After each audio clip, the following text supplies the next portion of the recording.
আসসালামু আলাইকুম। সংবাদে আপনাদের সবাইকে স্বাগত জানাচ্ছি। আমি ফিরোজ তোহা। শুরুতেই সংবাদ শিরোনাম। বাংলাদেশের সর্বশেষ গুরুত্বপূর্ণ আপডেট সংবাদে আপনাকে স্বাগত। শুরুতেই সংবাদ শিরোনাম, পরে বিস্তারিত। শুরুতেই জানাবো, আমরা ফের রাস্তায় নামলে অনেক উপদেষ্টা দেশ ছাড়তে হবে বললেন নুরুল হক নূর। অন্তর্বর্তীকালীন সরকার অবিলম্বে লুটেরা মাফিয়াদের বিরুদ্ধে ব্যবস্থা নেওয়ার আহ্বান জানিয়েছেন গণ অধিকার পরিষদের সভাপতি ও ডাকসুর সাবেক ভিপি নুরুল হক নূর। তিনি হুঁশিয়ারিতে বলেছেন, এদের রক্ষা করতে আসলে নিজেরা রক্ষা পাবেন না, কারণ আমরা রাস্তায় নামলে অনেক উপদেষ্টা দেশ ছেড়ে পালাতে হবে। এরপর জানাবো, আয়নাঘরে ১৬ মাস বন্দি জীবনে লোমহর্ষক বর্ণনা দিলেন সাবেক রাষ্ট্রদূত মারুফ। আয়নাঘরে ভয়াবহ এবং লোমহর্ষক বর্ণনা দিয়েছেন সাবেক রাষ্ট্রদূত এম এ মারুফ জামান। হাসিনা সরকারের দ্বিতীয় মেয়াদে প্রতিরক্ষা গোয়েন্দা মহাপরিদর্শক ডিজিএফআই পরিচালিত বহুল আলোচিত আয়নাঘরে তাকে দীর্ঘদিন বন্দি করে রাখা হয়েছিল। এ বিষয়ে গুরুত্বপূর্ণ সংবাদ জানাবো, সঙ্গেই থাকুন।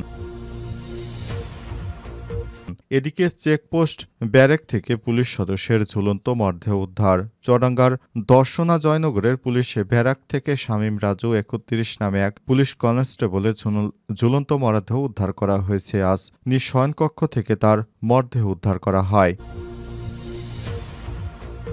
জানাবো, তৈরি পোশাক খাতে শক্তির রূপান্তরে নতুন চ্যালেঞ্জ। জ্বালানি বিশ্ববাজারে অস্থিরতা, জলবায়ু পরিবর্তনের হুমকি এবং বৈশ্বিক বাজারে টেকসই উৎপাদনে চাপ, এই তিনটি চ্যালেঞ্জের মাঝেই নতুন করে ভাবতে শুরু করেছে বাংলাদেশের তৈরি পোশাক খাত। শক্তির রূপান্তর এখন আর কেবল পরিবেশ সচেতনতার বিষয় নয়, বরং হয়ে উঠেছে সহযোগিতার টিকে থাকার পূর্বশর্ত। এর প্রেক্ষাপটে নবায়নযোগ্য জ্বালানি ব্যবহারে নীতিগত কাঠামো কেমন হওয়া উচিত তা নিয়ে চলছে নানা আলোচনা। এদিকে স্থলবন্দর দিয়ে ভারত থেকে সুতা আমদানি বন্ধ করল সরকার। ভারত থেকে বেনাপোলে, ভোমরা, সোনা মসজিদ ও বাংলাবান্ধা বুড়িমারি স্থলবন্দর দিয়ে সুতা আমদানি সুবিধা বাতিল করেছে জাতীয় রাজস্ব বোর্ড এনবিআর। সম্প্রতি সংক্রান্ত প্রজ্ঞাপন প্রকাশ করেছে এনবিআর। ২০২৪ সালের ২৭ আগস্ট জারি করা প্রজ্ঞাপন সংশোধন করে নতুন এই প্রজ্ঞাপন জারি করা হয়েছে। এখন থেকে আর ভারত থেকে কোনো সুতো আমদানি করবে না সরকার। এবং সর্বশেষ জানাবো, রাজধানীতে চাপাতি ঠেকিয়ে ছিনতাই, গ্রেপ্তার এক। রাজধানীর শেওড়াপাড়া এলাকায় চাপাতি ঠেকিয়ে এক রিকশা যাত্রীর কাছ থেকে জিনিসপত্র ছিনিয়ে নেওয়ার ঘটনায় এক পেশাদার ছিনতাইকারীকে গ্রেপ্তার করেছে ডিএমপি। আজ গ্রেপ্তারকৃতর নাম ইমরান খান সাকিব ওরফে শাকিল, বয়স ৩৫। প্রিয় দর্শক, এতক্ষণ শুনছিলেন সংবাদ শিরোনামে, এবারে বিস্তারিত। তবে তার আগে বন্ধুরা, অনুরোধ থাকবে সংবাদটিতে একটি লাইক দিন। এই চ্যানেলে আপনি নতুন হয়ে থাকলে আমাদের সংবাদটি দেখতে দেখতে চ্যানেলটি সাবস্ক্রাইব করে রাখুন। কমেন্ট করে বন্ধুরা আপনার মূল্যবান মতামত জানিয়ে দিন আপনি বিশ্বের কোন দেশ থেকে বা বাংলাদেশের কোন স্থান থেকে আমাদের সংবাদটি দেখছেন এবং শুনছেন। আর বন্ধুরা, এই সংবাদটি আপনার সোশ্যাল মিডিয়া ফেসবুকে বন্ধুদের মাঝেও শেয়ার করে দিন। এবারে বিস্তারিত। আমরা ফের মাঠে নামলে অনেক উপদেষ্টাই দেশ ছেড়ে পালাবে বললেন নুরুল হক নূর।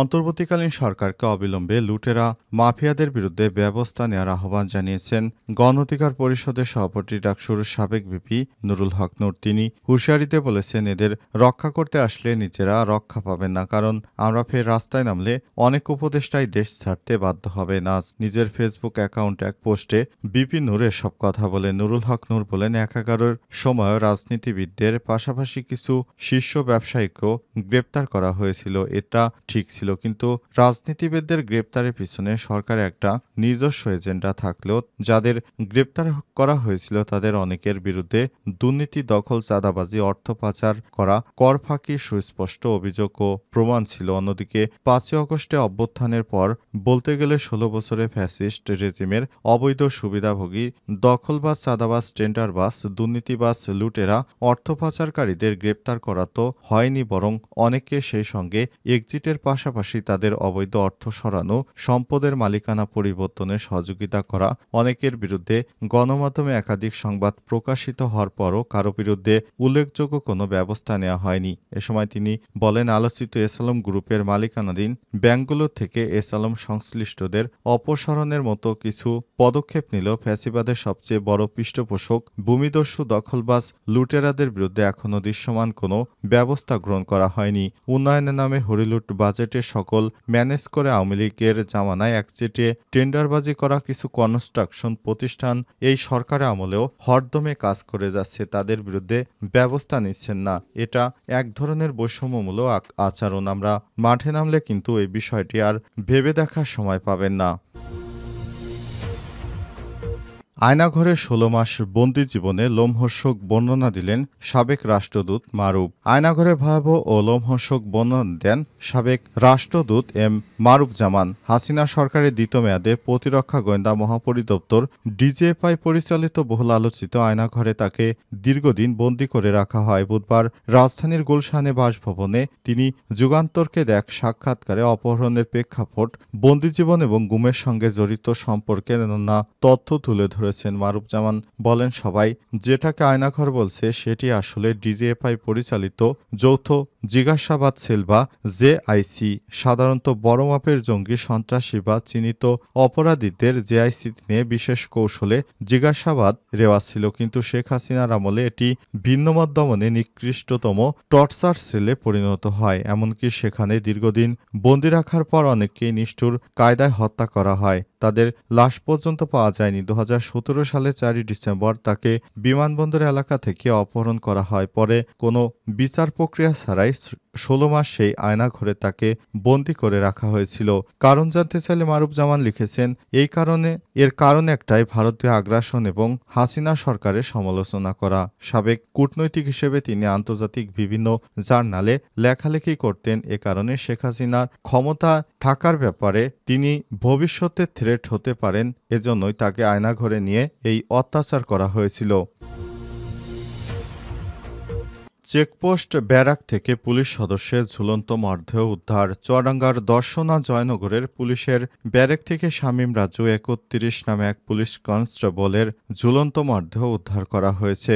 শুক্রবার ১৮ এপ্রিল সকালে নিজ শয়নকক্ষ থেকে তার মরদেহ উদ্ধার করা হয়। নিহত শামীম কুষ্টিয়ার মিরপুর উপজেলা ঝুটিয়াডাঙ্গা গ্রামের হোসেন আলীর ছেলে। ৬ মাস আগে তিনি দর্শনা ইমিগ্রেশন বিভাগে যোগ দেন।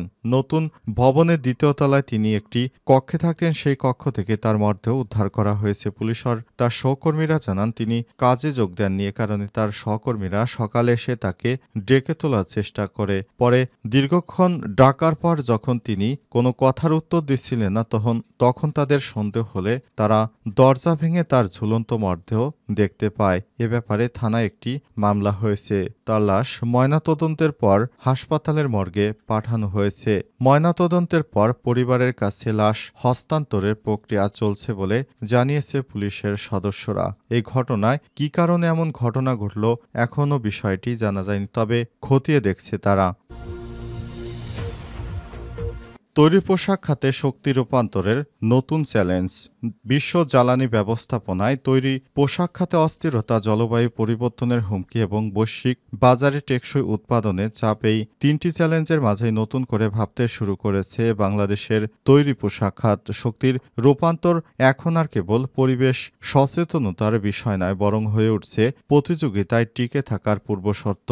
এর পরিপ্রেক্ষিতে নবায়নযোগ্য জ্বালানি ব্যবহারের নীতিগত কাঠামো কেমন হওয়া উচিত তা নিয়ে চলছে নানা আলোচনা। চট্টগ্রাম কোরিয়ান ইপিজেড কারখানায় ছাদজুড়ে ৪০ মেগাওয়াট ক্ষমতার একটি প্রকল্প দেশের সবচেয়ে বড় ছাদভিত্তিক সৌরবিদ্যুৎ স্থাপনের রেকর্ড গড়েছে। প্রায় $৪ কোটি এই বিনিয়োগ শুধু জীবাশ্ম জ্বালানির উপর নির্ভরতাই কমায়নি, অন্য এক দৃষ্টান্ত স্থাপন করে টেকসই শক্তি ব্যবহারে দেশজুড়ে লিড সনদপত্র প্রায় ২৫০ কারখানায় সৌর ব্যবস্থা চালু হয়েছে, যা কিছুটা হলেও কার্বন নিঃসরণ কমাতে সহায়তা করছে, পাশাপাশি স্বস্তি দিচ্ছে বিদ্যুৎ সংকটে। তবে এই সংখ্যা এখনও অনেকটাই কম। এ বিষয়ে বিকেএমের নির্বাহী সভাপতি ফজলে আমিন এহসান বলেছেন, যে কোনো কারখানা নবায়নযোগ্য জ্বালানি অবশ্যই লাভজনক, তবে কিছু কিছু বাধা রয়েছে, যেমন নবায়নযোগ্য জ্বালানি উৎপাদনগুলোর উপর উচ্চ কর আরোপ করা হয়েছে। আমি পরিবেশের ক্ষতি করছি না, যেখানে আমার ভর্তুকি দেওয়ার কথা সেখানে উল্টো